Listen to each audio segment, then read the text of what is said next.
As we said earlier, very earlier, that Quran mentions these things in pair, good and bad.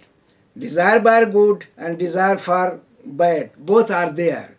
So the desire for good will bring him success and salvation. Desire for bad will bring him bad consequences.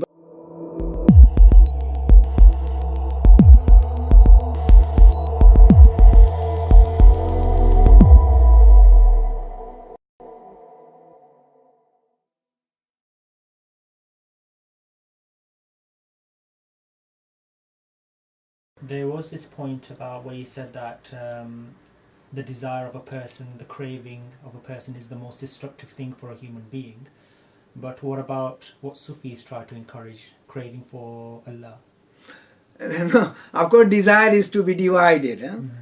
Desire of Allah is good and desire of this material world is bad. So, of course, these are two different categories, and the people can be divided on these two bases. The one who is very, very much interested in Allah subhanahu wa ta'ala loves him. See the word love, passion, he has passion for him. This word love and passion mean that he is trying always to do all those things which will make Allah happy, which will make Allah pleased. So this is of course what human being is required to do. He should endeavor to achieve this quality. But when the desire for world dominates him and he forgets Allah altogether or forgets to follow his teaching, then that is bad. So of course, even the desire is not something which is bad just like that in general. No, it's a what is the subject of desire?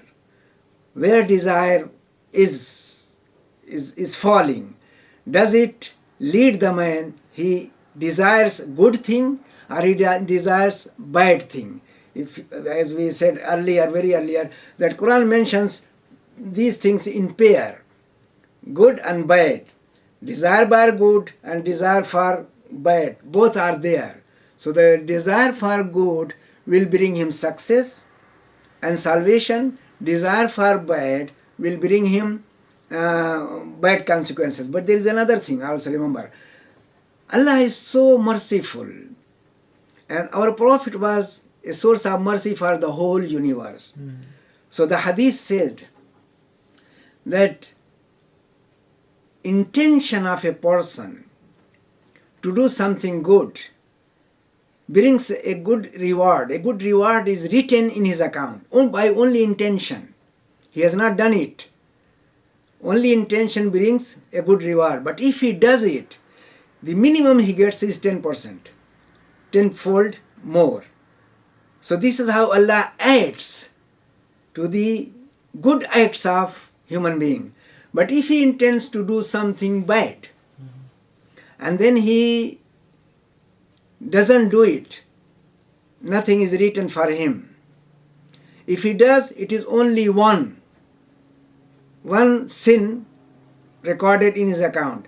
But there is another thing also mentioned in hadith, that if he stops from doing, then one good deed is written. But remember, this has to be modified.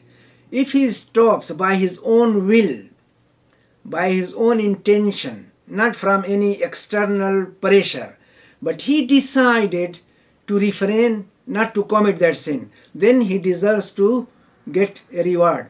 But if it was for other reasons, for other hindrance which came in his way, suppose someone was going to rob a bank and then his car broke down. So he could not complete his mission because there was an impediment, a hindrance which stopped him, not by his own action, but not by his own will. So that person doesn't deserve to be rewarded. So that is how it is. Okay.